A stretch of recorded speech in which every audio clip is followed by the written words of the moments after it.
11th, 2011, a 6-year-old boy named Timmothy Pitzen was dropped off at school by his father.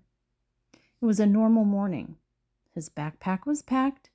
His shoes were tied. He never came home. What followed was a 3-day joyride with his mother, and then silence. Her body was found in a motel room, and she left a note. Quote, "Timothy is safe. You'll never find him." End quote. This is not just a missing persons case. It's a father's living nightmare that hasn't ended in well over a decade. Good evening, creeps and crafters, and welcome back to another Tales from the Crwipt. Tonight, in honor of Father's Day, we're not celebrating with barbecue and ball games. Nay, nay, my friends. We're digging into a different kind of daddy drama. This one is soaked in sorrow, written in ink, and ends with a mother's final words. You'll never find him. This is the story of Timmothy Pitzen, a bright-eyed 6-year-old boy who vanished without a trace in 2011. His disappearance begins like any average school day and spirals into a nightmare so surreal it still haunts America's true crime vaults to this day. So, buckle in, because what starts as a family trip ends in a motel room, a self-unaliving note, and a mystery no one's able to solve. Not even his father, who's still waiting, still searching, still hoping.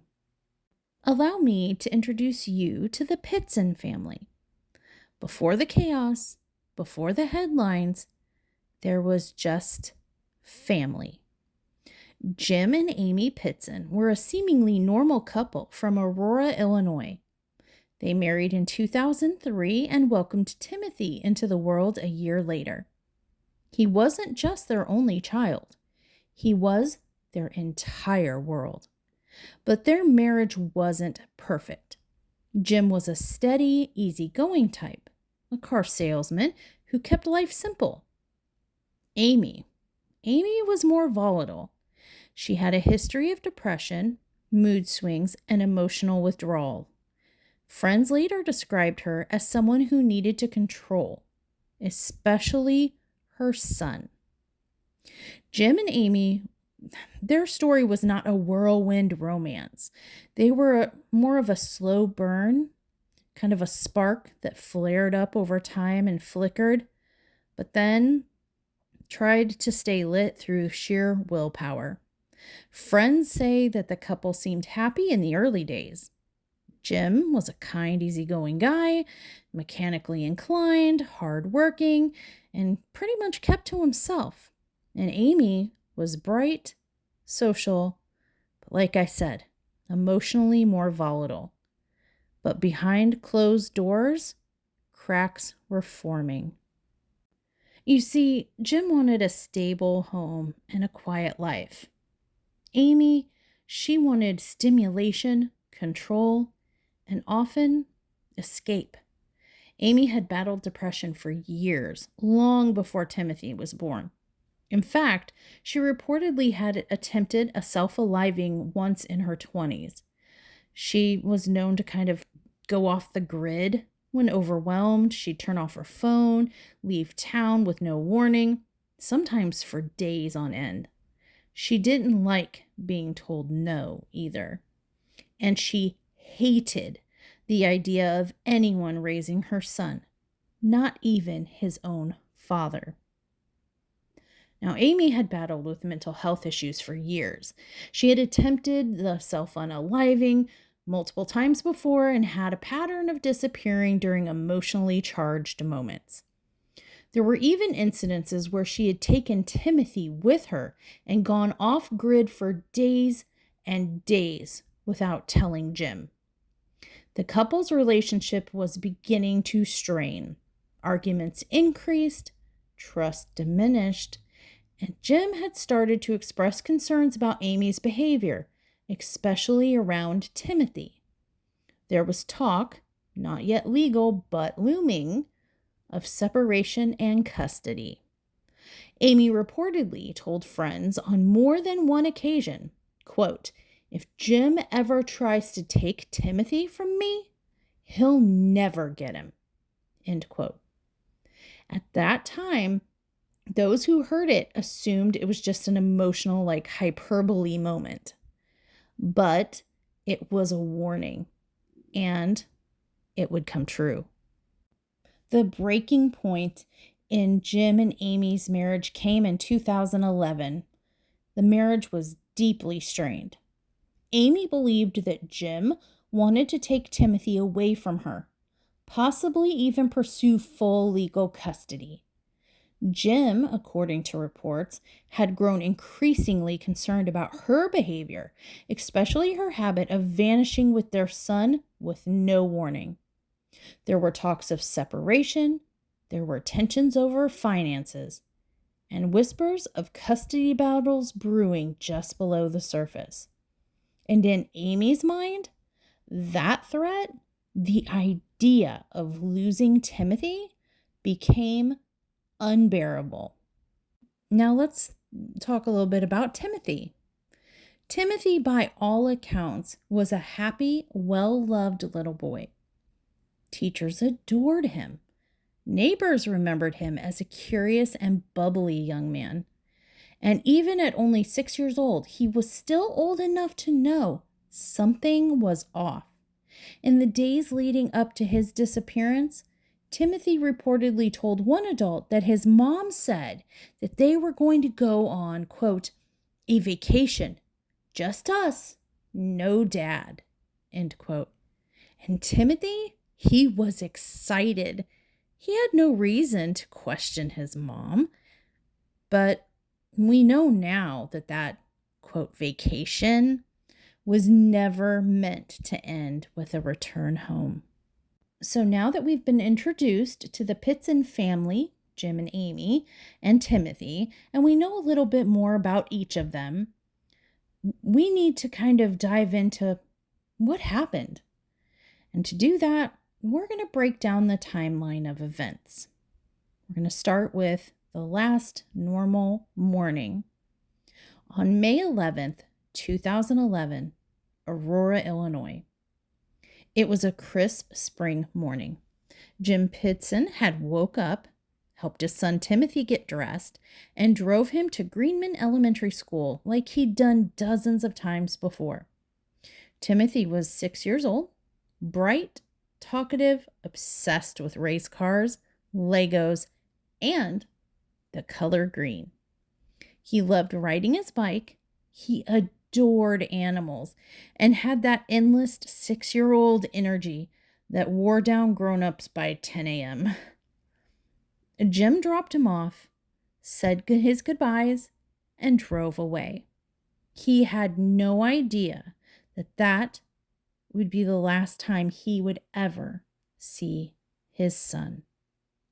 Unbeknownst to anyone, except maybe Timothy, who had a little bit of an idea, Amy, his mom, she had a secret plan. At 8:30 a.m., Amy Pitzen, Timothy's mom, walked into the school and signed him out. She told the front office that there had been a family emergency. No red flags were raised. She was on the approved contact list, and she was his mother. It was all very routine. But Amy had no intention of bringing her son back home. She put him in the car and drove away. That same car would later be found stained with blood. But let's not jump ahead just yet. First, let's talk a little bit more about Amy.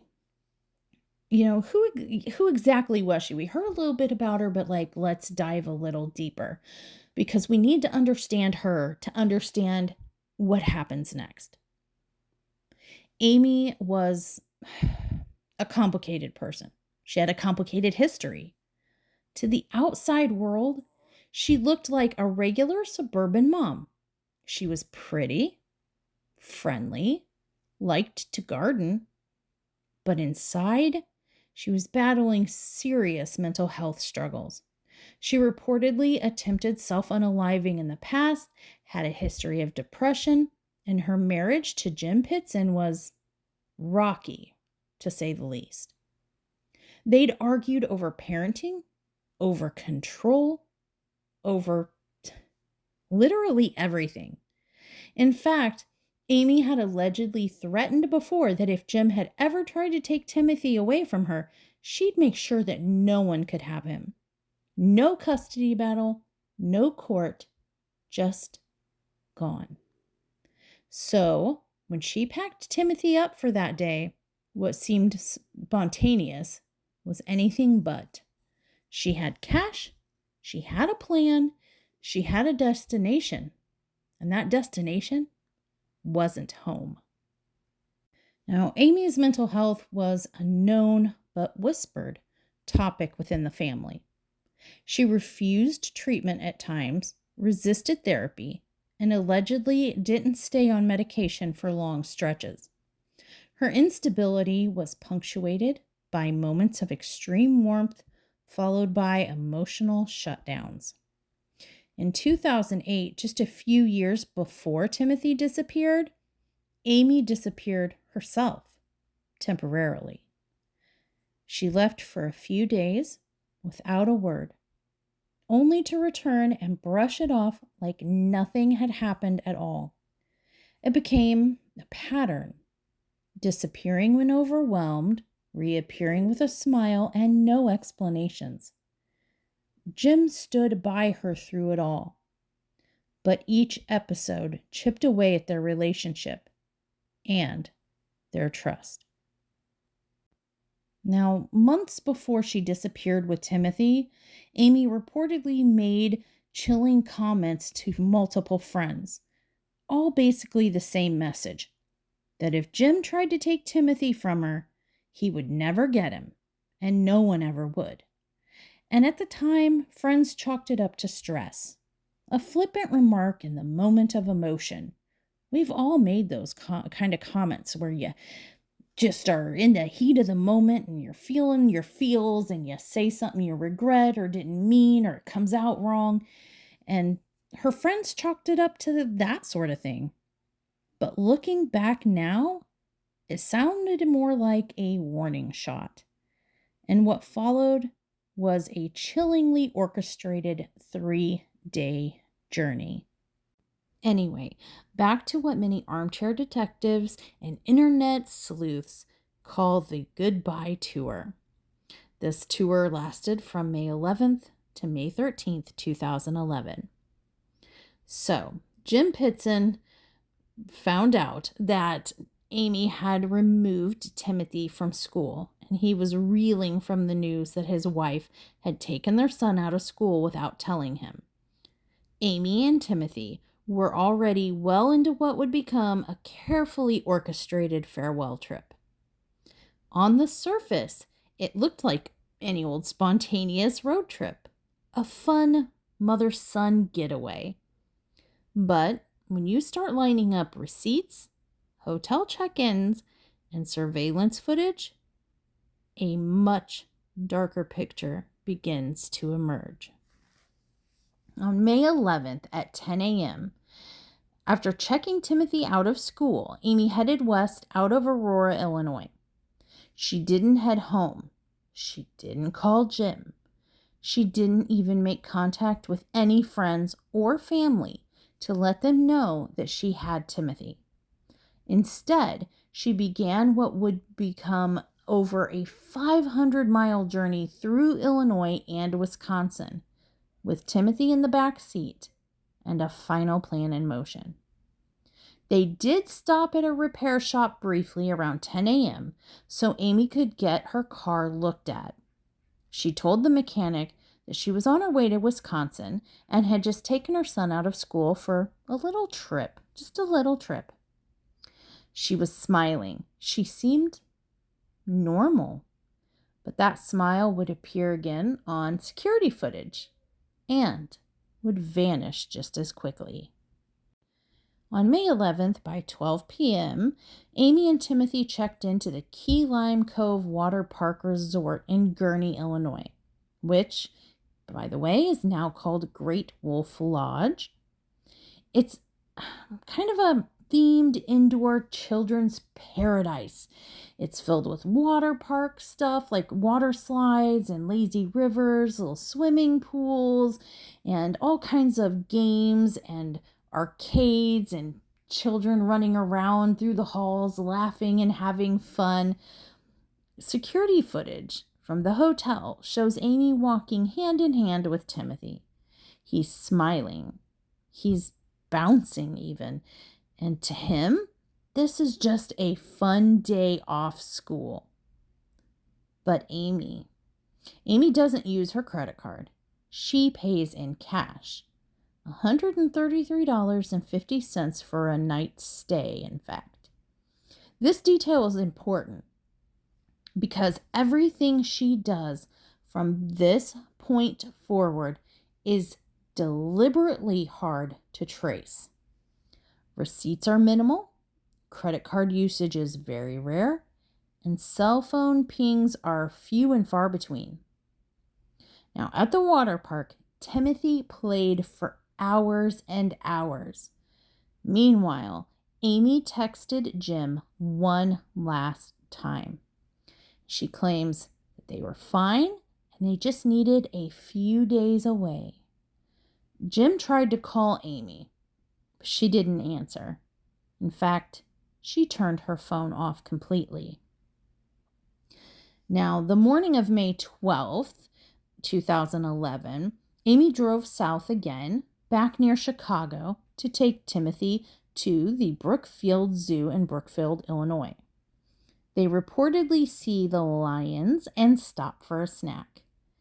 And at one point, she buys Timothy some souvenirs.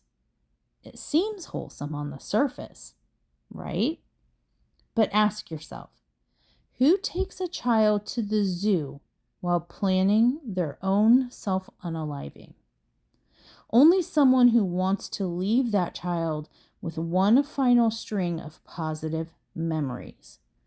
Or, even more chillingly, only someone who wants to erase the father from that final memory reel.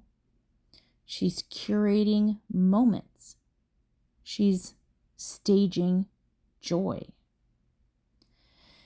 On the same day, May 12th, at 7:25 p.m. that evening, Amy and Timothy are caught on video again, this time at the Kalahari Resort in Wisconsin Dells, Wisconsin, another massive water park. It's bigger, it's louder, and more extravagant than the Great Wolf Lodge.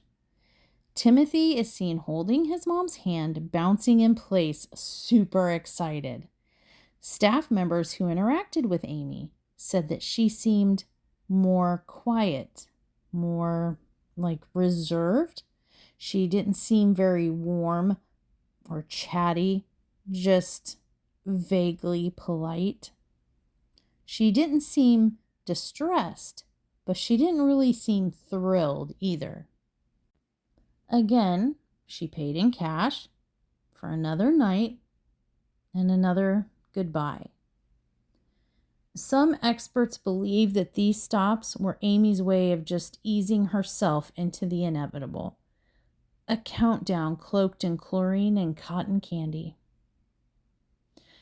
Now we're at May 13th, 2011, in the early morning hours. This would be the last sighting of Timothy.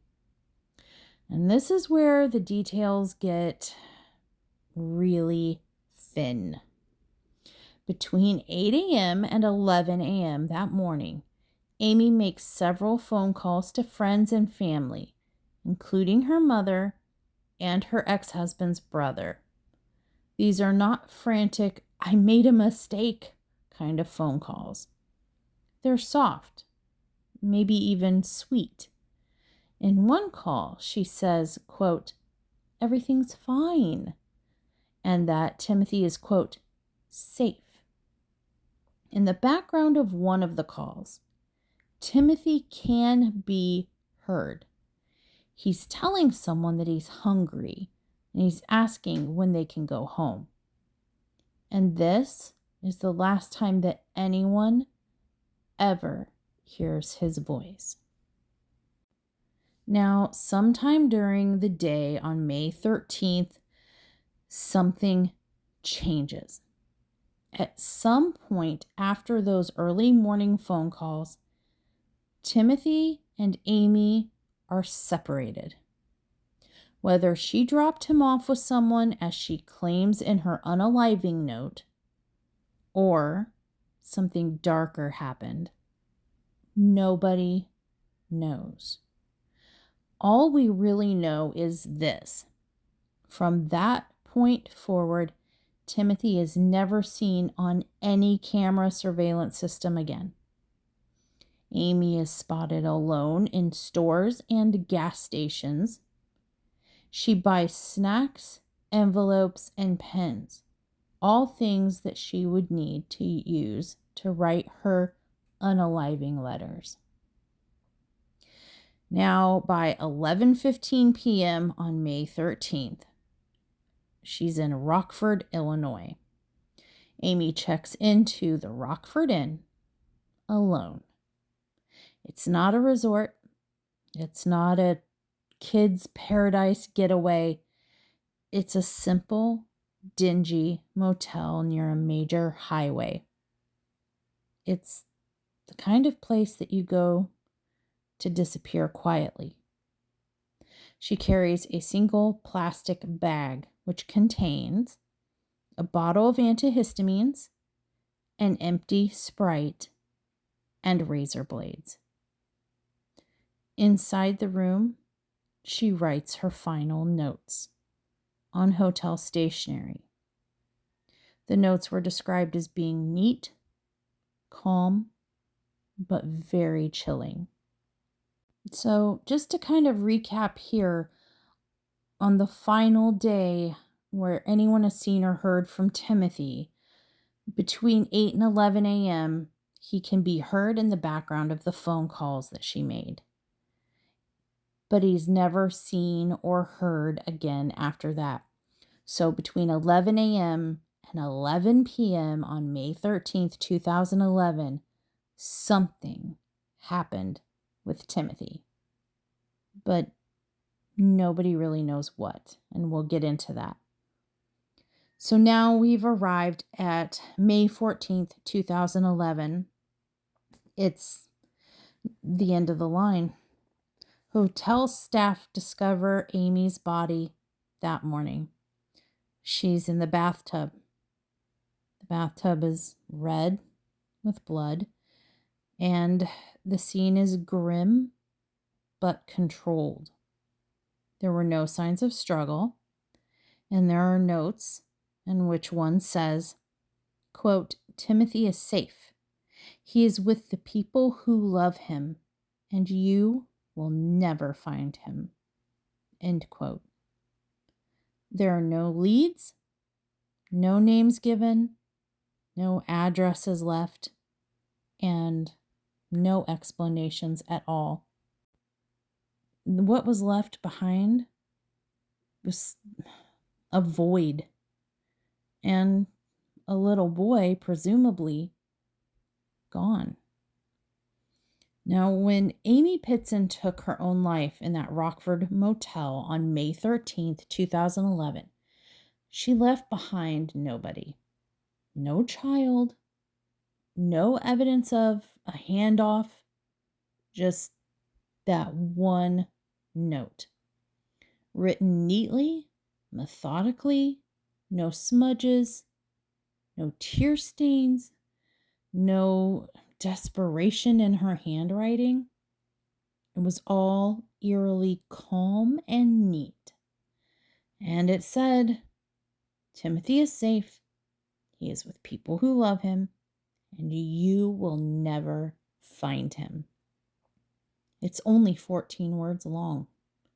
But those 14 words have haunted Jim Pitzen and investigators for all these years. Now let's break it down word by word, line by line. We're going to psychoanalyze this note, if you will. So the first line, Timothy is safe. This is likely meant to comfort, not Jim, not really, but herself. Amy had previously told family and friends that she believed Jim wasn't a good father, that she feared he would take Timothy from her and raise him in a way that she wouldn't approve of, and that she simply couldn't allow that to happen. So when she wrote, Timothy is safe, what she likely meant was, Timothy is safe from Jim. Safe from a future she didn't choose. To her twisted logic, this was a rescue, not a crime. The next line is, he is with people who love him. Now here, Amy gives a sliver of hope and deepens the mystery. Did she actually leave Timothy with someone? Did she arrange a quiet handoff? Maybe people she's known from years past? Was she part of some kind of religious community or fringe group, maybe? Was it a fabrication to soften the blow? No one has ever come forward. No one has ever reported taking Timothy in. There's been no hidden adoption network connections, no suspicious travel records, nothing. And that silence is what makes this sentence so cruel. It sounds like a reassurance, but it's a wall, a dead end dressed up like a breadcrumb. And the final line, you will never find him. This might just be the most chilling part. Not you may not ever, or you might never, but you will never. It's final. It's weaponized grief. It's a dagger to Jim's chest, one twisted with certainty. This line doesn't just obscure the truth, it kills the search before it begins. Amy knew exactly what she was doing. She knew that this would torture him, and it has, for well over a decade. Now let's take a look at some of the forensic evidence and some of the evidence left at the scene. The motel scene was clean, very controlled, very methodical. The razor blades that had been there and used had been purchased earlier that same day. She had ingested a massive dose of diphenhydramine. It's an over-the-counter antihistamine. And she ingested enough for it to cause hallucinations and eventually respiratory failure. The bathtub did have traces of blood, but there was no evidence of anyone else being in that room. There were no struggles, and there was no sign of foul play.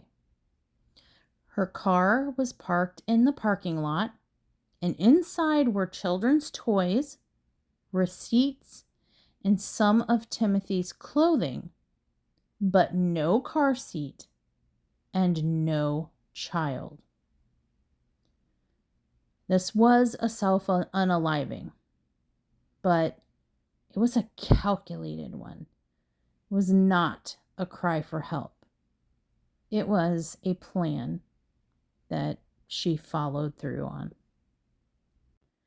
And aside from the text, the unreturned phone call from Jim, the few phone calls that she made early in the morning on the 13th, where Timothy could be heard in the background and the last time he was seen on any surveillance. And what was in the hotel room? There's just no other evidence to go on. There's literally nothing else. That's it for evidence, you guys. Just nothing. Just poof. Timothy just vanished. So, after Amy's body was found, police were left with the impossible: investigate a missing child case with no real crime scene. No one saw Timothy leave. No cameras saw a handoff. No letters, names, or addresses were given. There were no witnesses, and there was no ransom. Just his mother's note and a father's grief. Now, fast forward to April 2019. There's been no advancement in the case because there's literally nothing to go on. There was no trail to follow, no evidence of any. They literally just had no clue, no directions to go in. So the case went cold quickly. And in April of 2019, 8 years after Timothy vanished, a 23-year-old man was found wandering in Newport, Kentucky, claiming to be Timmothy Pitzen. He told police that he escaped 2 captors that had been holding him for years in a nearby Red Roof Inn. He said his name. He gave dates. He described abuse. The media exploded. News outlets ran specials. Social media lit up with "Welcome home, Timothy" posts. Jim Pitzen, ever hopeful, waited by the phone. The FBI conducted a DNA test. It was a match, but not to the Pitzens. The man was Brian Michael Rennie, a 23-year-old with a criminal record, fresh out of prison, and known for mental health issues. He had watched a documentary on missing children while incarcerated and chose Timothy's identity at random. He told FBI that he was, quote, just trying to get away from his own life, end quote. He was later convicted of making a false statement to federal agents. Jim, understandably, was crushed again. He said, quote, it's like reliving the day he disappeared all over again, end quote. So, aside from the 2019 hoax, there has been nothing but silence on this case since 2011. There have been no credible sightings, no new evidence presented, no remains discovered. No one has stepped forward claiming to be Timothy or have Timothy. There's been no forensic hits in the databases. There's not even been whispers. This isn't just a normal cold case. This one is really quiet. And it makes it almost feel haunted, like Timothy has vanished into the folds of reality. He just poof disappeared out of nowhere. He was there 1 minute and just gone. It's like a ghost that nobody ever saw leave. Like he was there and then he was gone. And now we turn towards Jim Pitzen and what life is like for him now. Because, time doesn't move the same way for people like Jim Pitzen. For you and me, it's 2025. But for Jim, it's still May 13th, 2011, because that's where his son lives, frozen in time. Jim Pitzen isn't a loud activist. He doesn't camera chase. He's a quiet man from a small town who was handed an impossible fate. And yet somehow he's still standing. Eventually, he went back to work. He does still do interviews occasionally when asked, but mostly he just waits and hopes. Timothy's bedroom is still fully intact. The race car sheets, the toys, the posters on the wall, all from a 6-year-old's world. They haven't changed at all because Jim can't change them. Not until he knows his son's fate. He's told reporters, end quote, "That's his room. He's going to need it when he comes home," end quote. Some might call that denial. But in a world full of endings, Jim refuses to accept anything short of a reunion.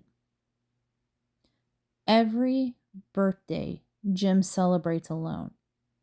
He bakes a single cupcake. He sings happy birthday.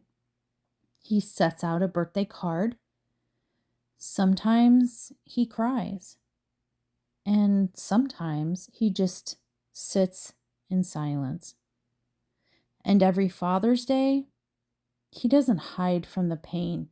He wears it. He reminds the world who he's missing. He puts up a balloon outside of his home just in case Timothy can see it. One year he said, quote, "I don't care if it takes 50 years. I will be here and I will never stop looking," end quote. In interviews, Jim has appeared in numerous documentaries and specials like Dateline, 2020, and Missing in America. In each one, you can see it in his face. The exhaustion, the love, and the refusal to bury his son with no proof. He once told ABC, quote, "I don't need revenge. I just need answers," end quote.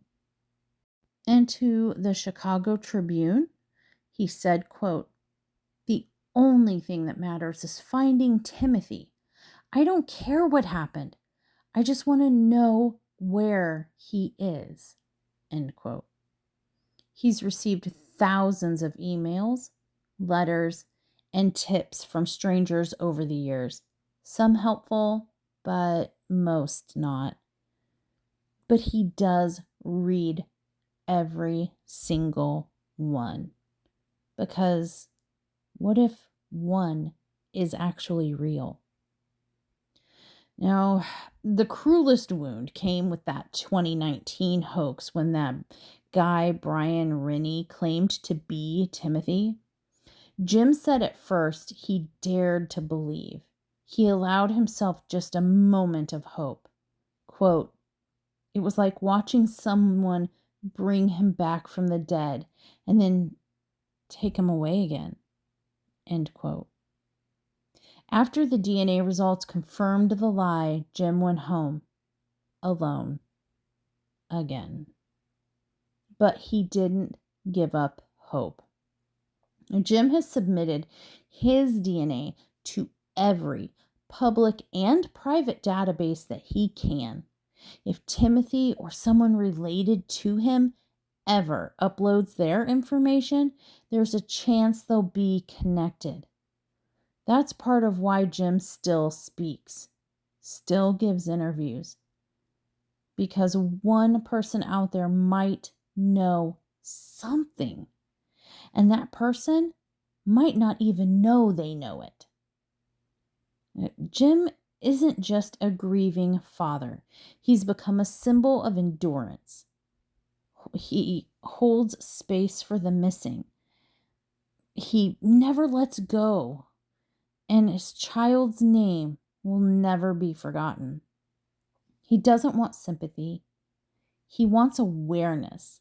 He wants people to remember Timothy's face. And he wants above all, quote, just to know, one way or another, let me bring him home, end quote. Jim has never stopped looking. He continues to speak at awareness events. He's given interviews every May since 2011. He's told the world about his son, what he loved, how he laughed, what made him so unique. He's kept Timothy's bedroom intact just in case. He said, quote, there's not a second that goes by that I don't think about him. I just want to know, even if it's not what I want to hear, I need to know, end quote. And every Father's Day, he hangs that balloon outside his home. And every birthday, he sets a place at the table for Timothy. In most missing child cases, you can draw a red thread from the last sighting to the eventual outcome. Someone saw something. Someone slipped up. Evidence speaks. But not here. In the disappearance of Timothy Pitzen, there is no confirmed sighting after May 13th, 2011. There's no forensics, none, beyond a few drops of blood in Amy's car. There's no confession, no anonymous tip, no body. Only that one scrap of paper, Amy's note, and the warning that you will never find him. So, here we are. We're left in the Crwipt with 4 main theories, each darker and more frustrating than the last. Theory number 1 is that Amy gave Timothy away to a trusted party. The premise is that Amy handed Timothy off alive to a person or group of people that she believed would raise him safely and out of Jim's reach. Possibly a friend, relative, or member of an underground religious or off-the-grid community. Some supporting clues for this would be the note's warning. He is with people who love him, implies a potential handoff. Amy's behavior was meticulous. She paid in cash, ditched her phone, erased her trail. She planned this. She had long-standing fears of losing custody and once told a friend that Jim will never get Timothy. Her calmness on surveillance tape suggests that she wasn't panicking. She was completing a mission. Things that contradict this theory, though, are that no one has ever come forward claiming to have Timothy. No fringe religious groups, cults, or off-grid networks have admitted to sheltering a child. In the 13 plus years, no Timothy has slipped up. No mismatched birth records, no social security conflicts, no odd dental or school data. Why leave no trace, no clue, not even a name? So the plausibility for this theory, while being the most hopeful theory and the one that Jim Pitzen believes in, it's also the one that requires the most airtight conspiracy of silence. Theory number 2 is that Amy unalived Timothy herself.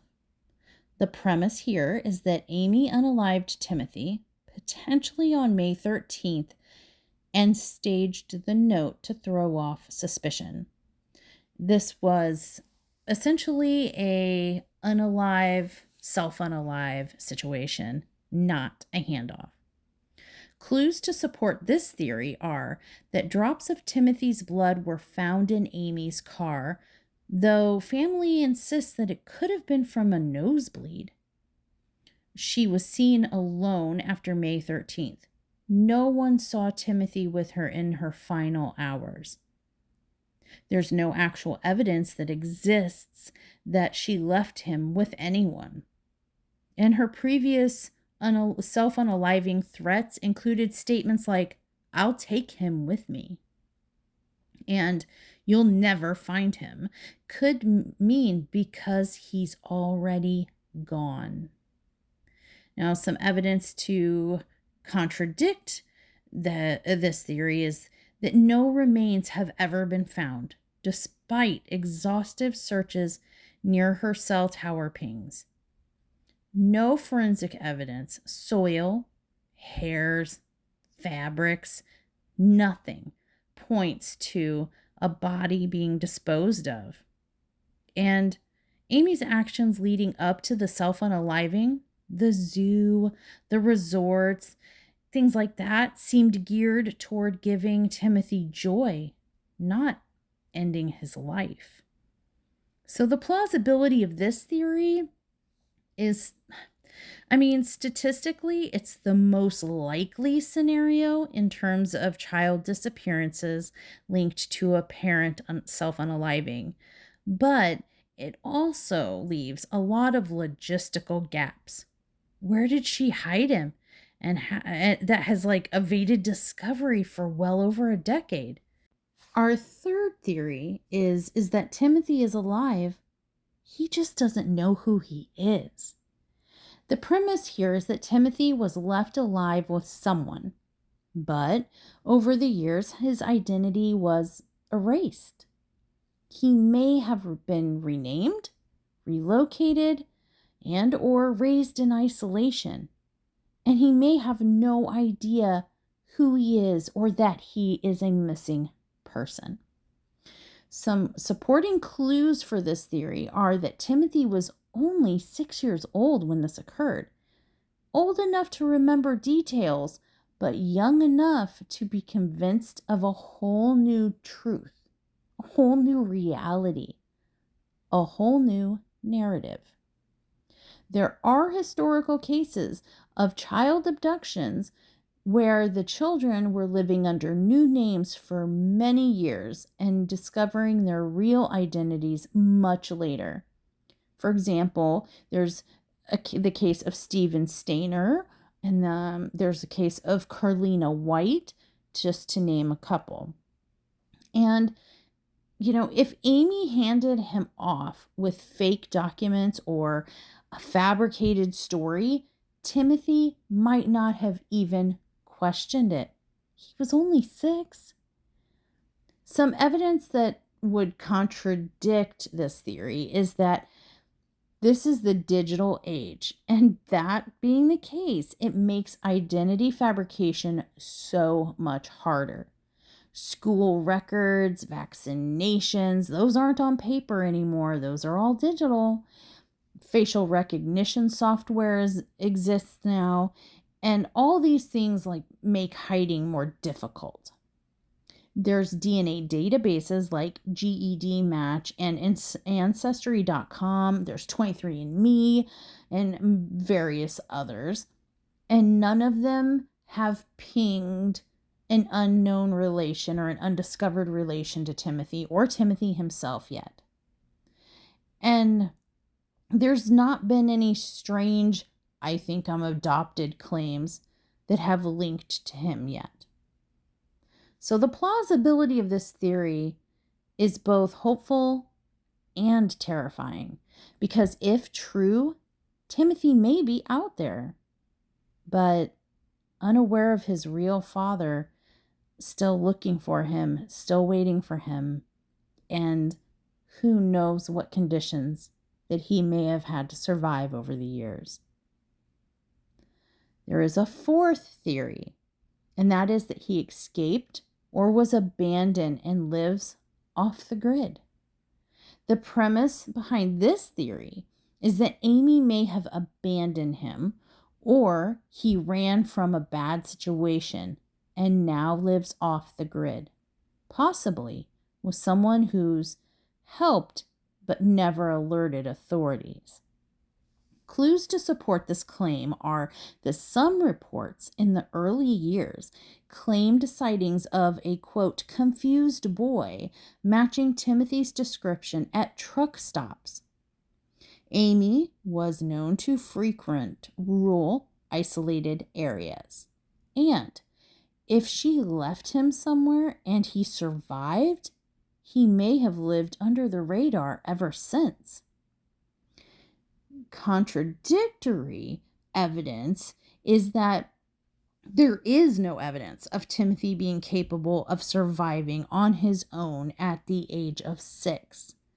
No communities have reported taking in an abandoned boy. No trace of him exists. School, medical, dental, nothing has turned up all these years. So the plausibility of this theory is highly unlikely, but not impossible. Stranger things have happened in missing persons cases, right? And there is a final theory, and it's kind of the darkest one. Amy lied. The premise to this theory is there was no handoff, and there is no hope. The note was just a psychological final blow to Jim. A lie designed to torment him. Amy died knowing Jim would spend his entire life searching for Timothy, who was already gone. Clues to support this theory are her need for emotional control, her willingness to manipulate, and her final act being wrapped in power and secrecy. And evidence to contradict this theory is that, it's brutally final. And if it were a lie, investigators may expect some slip up by now, but no new evidence, no slip ups, nothing has been found. The plausibility of this theory is unfortunately extremely high. If we accept Amy's cruelty and emotional instability as a core motivator, this one is devastating if true, because this means that he's gone and truthfully may never be found, like she said, that she unalived her own son and just left the note behind to torture Jim. So let's wrap up our web of theories. So what do we know? What do we have? We know that there's been no confirmed sightings after May 13th, 2011, period. There's no physical evidence of foul play or a handoff. A 14-word final note, and it was left behind, and it was cold and cryptic. There's a devastated father who's still looking and waiting, and a boy who may have vanished into a myth. In the Crwipt, we don't claim to solve these cases. We shine a black light on the shadows and ask the questions that others are afraid to whisper. So here's one for the chat, for the comments, for the dark and creepy late night debates. If someone you loved was missing, would you rather know the truth, no matter how awful, or live with forever hope? Well, you guys, there are two kinds of missing persons cases, creeps and crafters. The kind with endings and the kind that stretch into eternity. Timothy Pitzen's story belongs to the latter, a vanishing so clean, so deliberate, it carved a scar into the soul of a father who refused to stop looking. Amy Pitzen is gone. The only voice she left behind was a lie sealed in ink, a promise that we'd never find him. But what she didn't count on was Jim, the father who never gave up, the man who kept the bedroom ready, who bakes a cupcake every birthday, who sets a balloon out every Father's Day. Because hope, real hope, doesn't die, even when love is all that's left. And maybe Timothy is alive.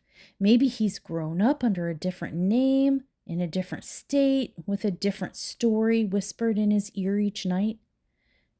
Maybe he's out there and just doesn't know who he really is.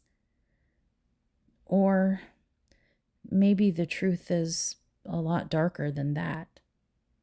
Maybe Amy did take him somewhere no one can follow. And maybe that final sentence, "You will never find him," wasn't a warning, but a curse. The fact is, we just don't know. And that's the horror of it all. The silence, the stillness, the waiting.